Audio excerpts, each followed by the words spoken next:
I've just been asked to say a couple of words about the ritual that we'll engage in the Sangha here to end the day's proceedings and the weekend's event. And it's a ritual in the way that we have many rituals in the practice of the Buddhist tradition, the Thai forest tradition in particular. It's the idea is to ask forgiveness of our teacher or those we've been staying with. It can be our mother, our father, parents, our teachers, those who've been looking after us in some way. And so when engaging with those with whom we're in relationship, we often, in our practice in the Buddhist tradition, engage in rituals, ceremonies that help to make our relationships conscious, our relationship to others, our relationship to our own mind, our own life. And so in asking forgiveness, it's a way of cleaning the slate of just, even if we don't think we've necessarily done anything to cause offense, we express physically with gestures, through bowing, and usually there's a little offering involved of flowers, incense, candles, so it's a symbolic offering. So by body and by speech, in the traditional chant that we'll do, a Pali chant, which expresses our wish to ask for forgiveness for any offense that we've caused by body, by speech, by mind, whether intentionally or unintentionally.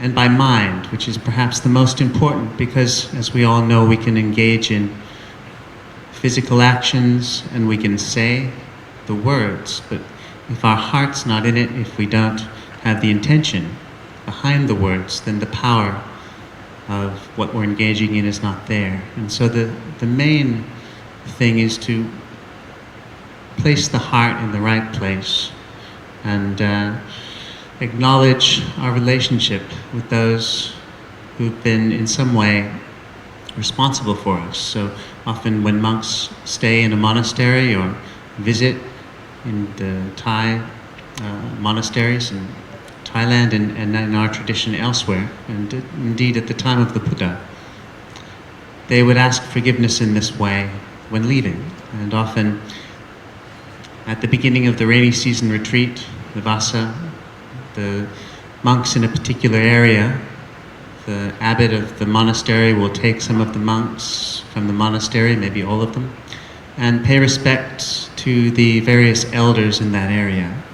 And so there may not have been anything that has happened to cause offense, but in addition to simply expressing our good intentions, it's also perhaps a way of acknowledging our relationship, of saying that, we are in relationship to you. So at this time, I believe we the Sangha, will pay respects and ask forgiveness of Luang Por Chah. And so, of course, Luang Por Chah is not with us anymore. And so I believe we're going to be paying respects and asking forgiveness of the picture behind us.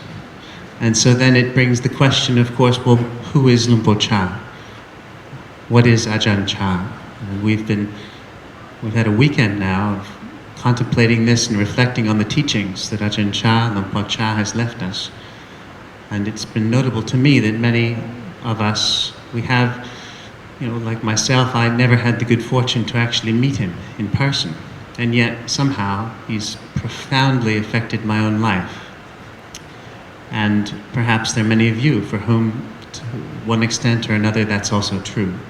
And so, in this sense, Luang Por Chah is something, as well as the historical person, something internalized. For me, I know that Luang Por Chah, there's a symbolic presence in myself where he's always watching over me.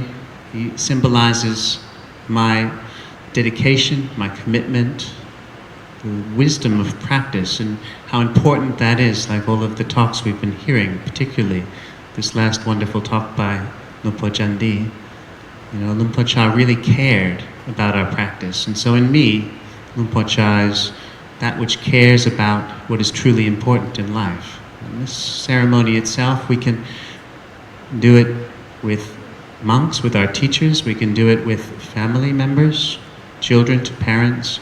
It can be brought into the rest of our life. Whether or not we use a ritual ceremony like the one we're about to engage in, it's the intention that really counts. And so many of us may have experienced the power of simply asking forgiveness of those whom we love, whom we care about, because often the events of life, we can forget the important things. So this is a way at the end of the ceremony for us to ritually and traditionally remember the important things by asking forgiveness, expressing gratitude to our teacher, Luang Por Chah.